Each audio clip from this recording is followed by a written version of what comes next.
So I gotta share this one because I'm still pretty mind blown by it. I enjoy being kept on my toes while I'm teaching.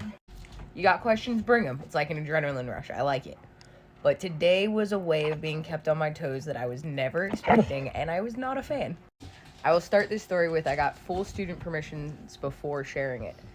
But I was teaching the hand in kinesiology today, and we were going over goniometry and manual muscle testing.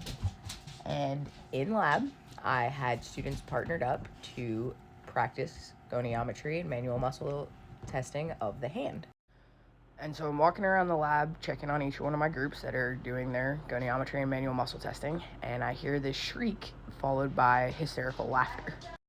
So I go over to the source of the shriek, and I find one student with their head down on the table and another student hysterically laughing, and the one with the head on the table just goes, "I broke her." Come to find out, she was testing her second digit PIP extension and apparently applied too much resistance to the patient or student who was extending their finger, and they both heard a pop. So I look at my student's hand, and her knuckle is visibly swollen, and she can't stop laughing because she's trying not to cry and does not want me to touch it or assess it. So I just get an ice pack on it and send her away to urgent care.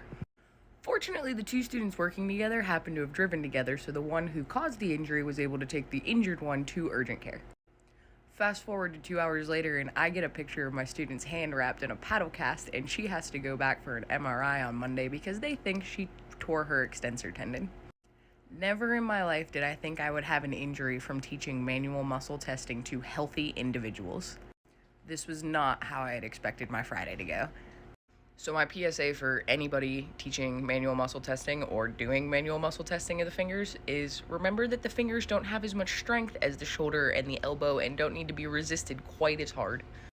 And really, I just feel bad for both of the students because the one doesn't know how to use her hand and the other one just feels horrible for having caused an injury.